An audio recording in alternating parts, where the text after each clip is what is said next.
Welcome to Agency Bytes, a podcast for agency owners, hosted by agency veteran and coach Steve Guberman. Agency Bytes is a podcast focused on delivering actionable agency information from agency experts in about 25 minutes. Why 25 minutes? Because who has the attention span for much more these days? And you can squeeze in a listen between meetings with time for a bathroom break or coffee refill before your next meeting. Welcome to Agency Bytes, a podcast for agency owners. I'm Steve Guberman from Agency Outsight, where I coach agency owners to build the agency of their dreams. I am thrilled to be joined by Karl Sakas from Sakas & Company. Karl helps digital agency owners work less and earn more while rewarding their best employees. Drawing on his background in agency operations, Karl has personally advised hundreds of agencies on every inhabited continent, which I think is brilliant. He's an international speaker. He's the author of 3 books, including Work Less and Earn More, which is a great read, a quick read. I hit it in a whole weekend, and I'm not even a big reader. More than 400 articles on agency management. And when he's not helping clients, Karl volunteers as a bartender on an antique train, which also brilliant and right on brand, Karl. So I'm grateful that you would spend some time with me today. Thanks for joining me. How are you? Hey, Steve, great to be here. Doing well. Cool. Can you give a quick intro, quick background? I mean, you didn't just show up on the doorstep of being, Sakas & Company. Like, what was your journey to where you are now? I've been in digital marketing starting in high school as a freelance web designer back in the days of dial-up. And then, at the time, it was like, I need to get a real job. So after college, worked for a social impact mutual fund in New York, doing sales and marketing analysis, doing institutional client service for clients who would invest anywhere from $1 million to $250 million with us, and then eventually did investment research, focusing on social and environmental investment research, covering every single industry. And then after that, I found I missed doing my own thing again. Started a consultancy, moved from New Jersey to North Carolina, worked for one agency and then another as a project manager, a director of client services, director of operations, and self-employment. Got the itch again and started what's now Sakas & Company over a decade ago, and have helped at this point hundreds of agencies all over the world. Amazing. Yeah, I mean, I'm not just like blowing smoke. I think of all the agency coaches that I know, I think you have the most analytical and like dissective brain in the way that you approach things, in the videos I've seen, and the content, and the conversations we had, and so I just think it's really interesting the way that you approach things and break things down. So I'm just excited to dig into our topic today. We want to talk about how we can grow an agency by adding new services. Yes. And there's got to be a build up to that. It's not just one day I want to add new services. So like, what's the symptoms for an agency that's the diagnosis of like, you need to add something new? Like, what's going on typically with them that now suddenly we want to introduce whatever that new service line is? As you mentioned, it's usually not a single thing, but some of the symptoms could include services you've offered in the past just don't seem to be as popular anymore. Or maybe they're popular, but they're not as profitable anymore. Something that used to be sort of bread and butter, and you've noticed that the margins keep going down. Those could be some factors. Maybe you're noticing new trends in the industry and you want to capitalize on them, but your current services don't help you do that. Maybe you've come across a partner agency or a potential candidate that you want to hire that could help you add new things. So it could be a range of things, but there's usually this feeling that something is missing in terms of how you're helping clients. Do you see it as the kind of thing where, and maybe it's both ways, I'll use that Gretzky analogy of like, skate to where the puck's going to be, not where it is. And so if I'm adding in a service, is it something that I know I can do now, or something that I'm going to grow into that I know I can do later? Or is it kind of a both thing? I mean, you definitely want to be forward-looking either way. And, no one knows exactly what the future is going to be. But It's going to arrive whether you're ready or not. And Yeah. so part of that includes ideally reserving time on a day-to-day basis, whether it's for you as the owner or potentially your department heads, around spending some time, doesn't have to be every single day, but on an ongoing basis, exploring what's new and trying things out. Yeah. Ideally, you want the client, if a client is like, hey, there's this, I've been reading about this new thing, like, what do you know about it? Ideally, you've already tested it out, you have an informed opinion on it, things Hmm. like that. And I mean, ideally, even more than that, you're bringing it up to the client first rather than Yeah. them bringing it up. Now, that's not 100% the case. There may be things that you don't bring up intentionally that the client thinks is relevant. I had, as a director of client services, I had a dentist client years ago at one of the agencies that had received some sort of a promo about the then new .xxx domain extension. And he was asking, did he need to register, blah, blah, dentistry.xxx so that someone wouldn't try stealing his traffic? I had to pause for a moment to think about how I was going to answer that. And basically, I said, you have the option of getting the domain. And if you do, we can set it up to redirect to your main website. But Hmm. for someone to steal your traffic by setting up a porn site, they would have to actively create content around your dental practice's name. Yeah. That's probably not going to happen. But if you really want to, and if you get the domain, we can help you with that. We can do the redirect and all. He thought about it, and I never heard from him about that particular question again. But Yeah. ideally, you're being proactive, and if not, if a client asks first, you have some informed opinion on Yeah, I mean, just being proactive with account management and knowing what industry your clients are in it. and Yes, what their trends are. Like so many agencies think, well, I just need to be up on agency trends, but no, they need to be up on dentistry trends or like things yes, that are going on with their clients. And so your recommendation is like, ideally, these new services aren't just totally out of the blue. They are forward thinking for the industries that their clients are in that will help them sell more or market better or whatever that thing is, or protect their domains from dentistry porn websites. exactly. Yeah. Which, by the way, I subscribed back then to the Dental Economics email newsletter Yep. because it's on running a profitable dental practice. Like, it Yep. was, for me, it was important not just to think about their marketing, but their business. Yeah. I think that's so brilliant when agencies, I don't want to say brilliant. I think it's the right thing to do when agencies are going to the events where their clients eat, breathe, sleep, etc. When they're Yeah. subscribed to the newsletters, when they're following the influencers in that industry, they've got to be able to come to their clients and show value by saying, "Hey, we see this thing coming down the road." So introducing a new service, thinking about, I mean, Yeah. how closely adjacent does it need to be to what they're, I'm a web designer and Mhm. that's our core service. I'm not obviously going to go start doing whatever car shampooing or, what carpet shampooing or whatever. Like, how Yeah. closely adjacent does that service need to be in order for it to like make good sense for them They're or good likely dollars? going to be the new services at least somewhat adjacent, right? Yeah. The car detailing is a pretty big leap for the agency. But even before that, I would start by identifying, are there services you need to stop Hmm. providing? Right? We're talking about adding new services, but are there ones that you want to stop providing? And I talk about in the Work Less Earn More book about, are there any outdated services? Could be outdated because clients don't really want it anymore. It could be you don't want to provide them anymore. It could be that you see that it's a declining market, things like that. Identify what do you want to get rid of. Now, you don't need to stop offering them immediately. You might have a plan where you're ramping up the new service and ramping down the old service, things like that. But I would start by identifying what's going to stop being a match in the future. That has staffing implications, it has marketing and sales implications, but it helps to think about it more holistically, more strategically, rather than just let's bolt something new on. To, So yeah, all right. So yeah, quoting the great Michael Scott, addition by subtraction. We're going to take things away to make room for things that we're going to add, which I just love that phrase. It always makes sense.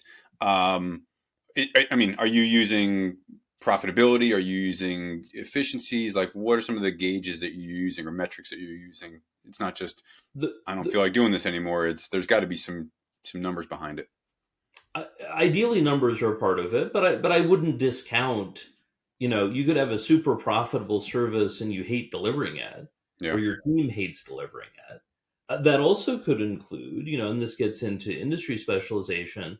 If it's an industry that you just don't like anymore, I love agencies and agency people, kind of thing. But like, say you focus on working with lawyers, Mm-hmm. providing agency services to lawyers tends to be pretty lucrative, because the overall lifetime client or customer value for a law firm tends to be pretty strong. It's very competitive. But if you just don't like lawyers, don't go into legal marketing. Mm-hmm. There are plenty of people who are glad to do it. So I would look at the numbers. What are the gross margins on the services? And that can be one thing around dialing back on existing services. If you found that maybe in the past it was really profitable, but it's really hard to find people to fulfill the work. For instance, we can think about supply and demand. Mm-hmm. Usually we think about supply and demand in economics, but it can apply here specifically around agency services. In this case, demand is, do clients want the service? I wouldn't add any new service unless clients want it. There's demand for the service. But just because there's demand doesn't mean you should offer it. There also needs to be profitable supply in terms of people who will fulfill the service, whether that's hiring a white label agency, hiring freelancers, hiring employees, whether it's existing team members or new team members. It could have enormous demand, but if it's impossible to fulfill, there's no supply to fulfill the demand. It's like jigsaw puzzles as the pandemic started. Yeah. I had a client that was doing marketing for a client that, among other things, sold jigsaw puzzles. And the client actually paused their marketing spend because they're like, we're sold out.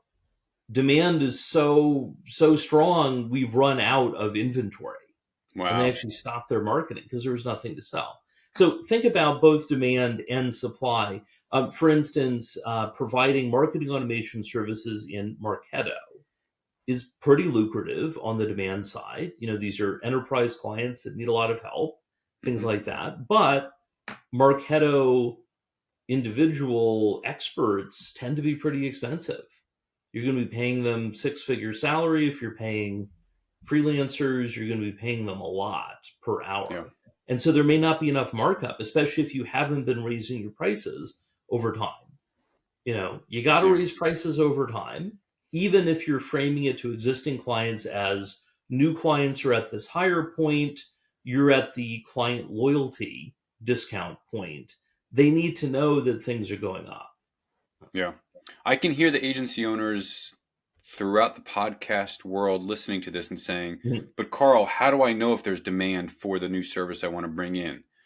Do you recommend they do surveys, or is it just through conversation and being like, I think we can sell this because so-and-so law firm, for example, is moving into this? Or like, what are some of the things they can use to kind of feel it out?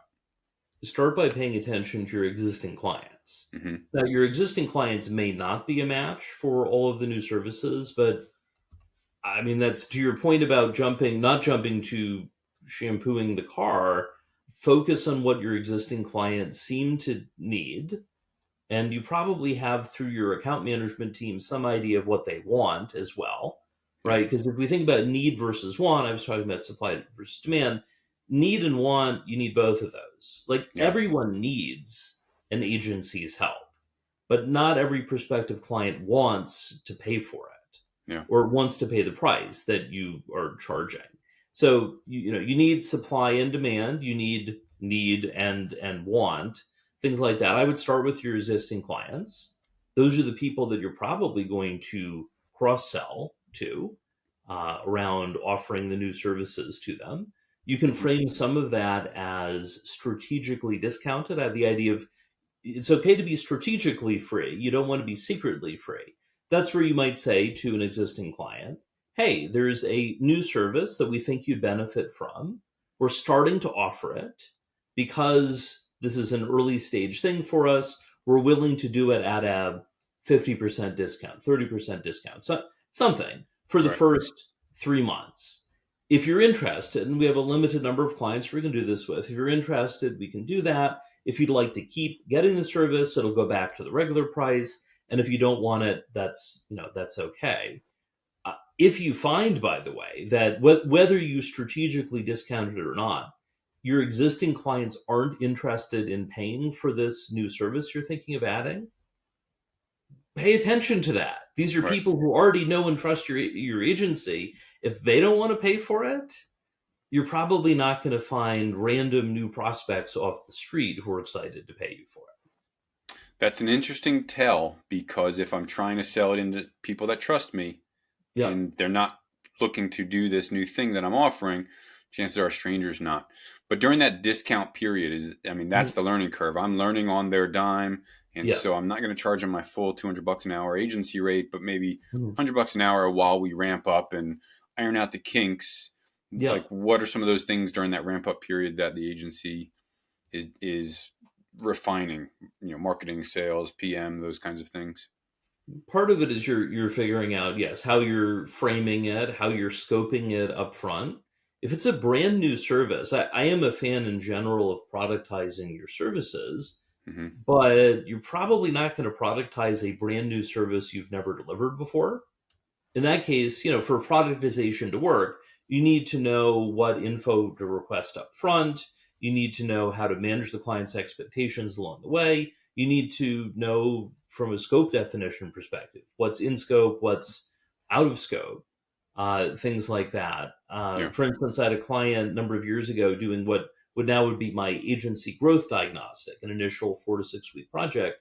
And there's a particular scope of what they got. And during the Q&A call where we were discussing what I had shared, my initial recommendations, there were two owners. One turned to, or they had asked if I could do an additional set of financial analyses beyond what was in the existing scope. And I said, I'm glad to explore that. I think that would be helpful. Would you like an estimate for that? As in, right, it was going to be extra. And Mm-hmm. one partner turned to the other and said, why can't we say that to our clients? Right. But, if you're doing something for the first time, you're not going to know necessarily what's in or out of scope. Yeah. So, be careful about over structuring things at the beginning. It's funny you say that the way you did, because not agency related. I had some guys power wash my house the other day. Yes. And we were going through afterwards, and I was, just reviewing the work with them. And there was something else that I wanted them to do. And I said, take a look at it. Mm-hmm. And they were going to throw a number at me. I said, why don't you guys talk on the side and get back to me with an estimate? Because when you're on the spot and you throw a number out, it's going to be wrong. And I would have benefited from it from it being wrong. But they were like a brand new company, kind of a couple of kids trying to get a start. And I wanted them to do it properly. But to your point, if the agencies say, yeah, that's a great thing we can do for you, we'll get back to you. Let us, crunch some numbers and see what we can do for you. Come up with some ideas. Don't deliver on the spot just because you feel like there's pressure. And I think that takes a level of experience and maturity to be able to say, we're going to pause, go back to the bat cave, and come back with some information for you. Exactly. I'm considering a version of that for some electrical work coming up, where I'll identify the electrical firm that I want to work with. I have a short list of things that I don't believe are super complicated, although I'll let them tell me whether it's complicated or not, kind of thing. But I also want to get a quote on some more involved things. And so part of it is, while you're here, please review the situation and then get back to me on the quote, right? Because, I don't want their totally free quote where they're not looking at things first, or perhaps they come over just for quoting purposes, but are in a hurry to get to the next paying job kind of thing. But either way, I'd rather not do the electrical work myself. So likely whatever they come back with is going to be a good deal. And also probably having them deal with the permitting process with the county or the town because, they're the ones who go through that all the time. I don't want to waste potentially hours on that when someone else who does it all the time can charge something and get it done. We'll see how it goes. Yeah, but essentially we're learning, let the professionals do what they do, trust them, just like we want the clients to trust the agencies and the agency recommendations, because the agencies do it all day long. They deal with Google ad services all day long. So rather than me going in there and trying to figure it out, let the agency do it, so. Which, I mean, think about, as agencies, as you're providing your own services, like you want your clients to trust you with that kind of thing. My plumber, when I lived in New Jersey, was in his 80s, and John had installed the radiators in my grandparents' house in the 1950s. Wow. Yeah, I mean, it's like he had seen everything. I will say, when it was time to install a new water heater, he did have a younger assistant carrying the old one up the stairs and the new one down the stairs. But that's wisdom right there. He was doing all the strategy work. Yeah, absolutely. He had the junior guy doing the work. I love it. Yeah. What are some potential pitfalls agency owners need to look out for when introducing new services, whether it's pricing or overcommitting, or I don't know, what are some of the other pitfalls that you've seen? I think we've talked about some of those, and you mentioned overcommitting for sure. That's a risk. You don't want to make a fixed bid, fixed scope commitment for something you've never done before, because you don't know where the problems are, and the client will help you find the problems. Yeah. That's good, but it may get in the way of profits here. It does help to consider that your realized profit margins, gross margins on a new service initially may not be as high as your existing services, as you're trying to figure it out. But ideally, you want to see potential for that to get better. That the more you do it, the more smoothly it'll go, the more profitable it'll be. You may also want to keep an eye out for, from a supply perspective, in terms of getting people to help do the work. What's that process like?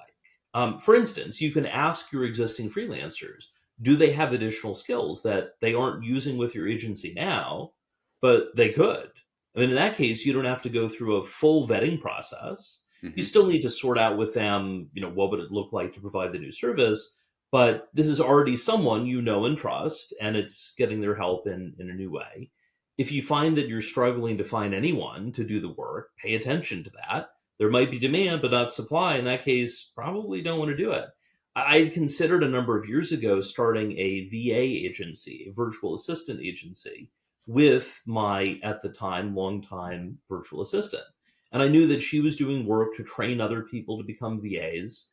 And I knew from speaking with my clients, they needed administrative support, but not necessarily to the point of hiring a full-time assistant. So, I saw there was demand, but as we discussed over the course of a couple calls, it became clear that there was not going to be a reliable supply of team members to help.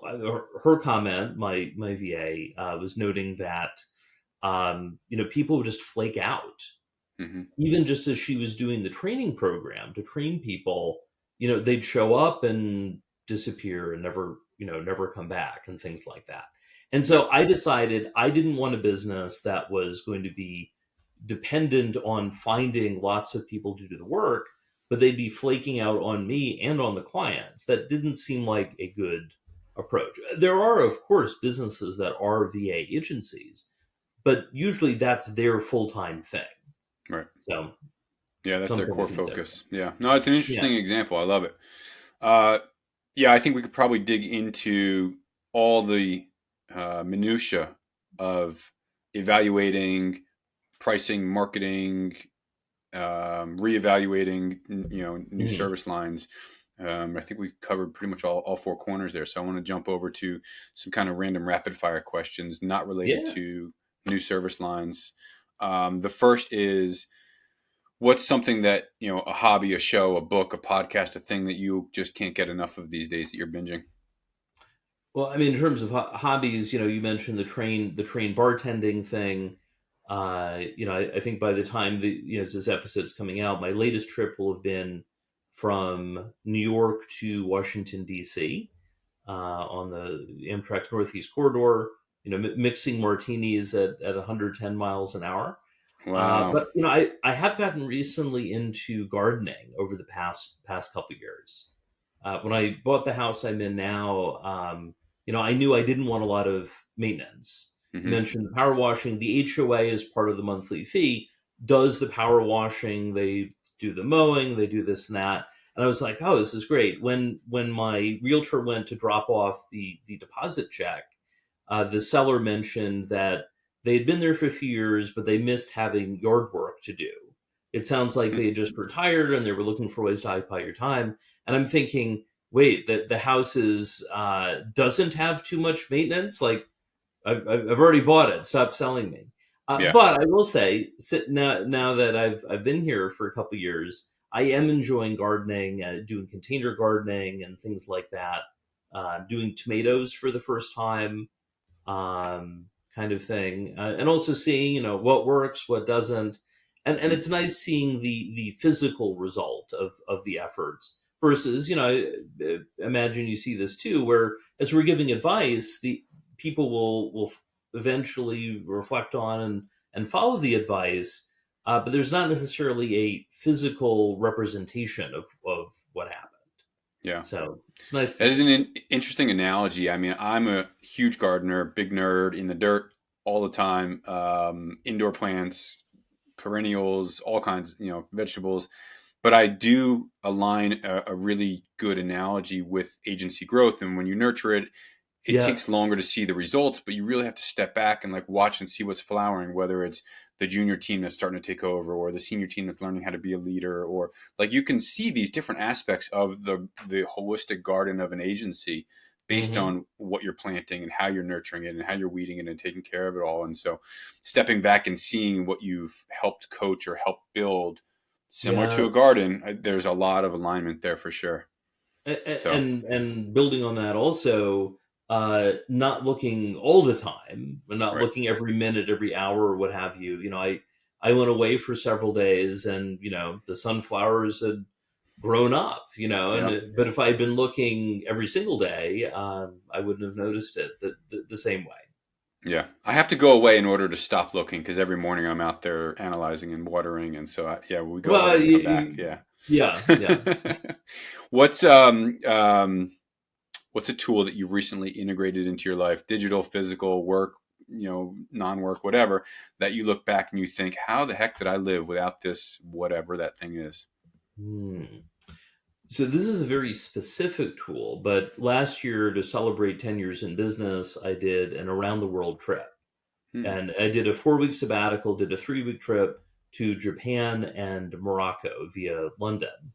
And, a lot of major time zone shifts.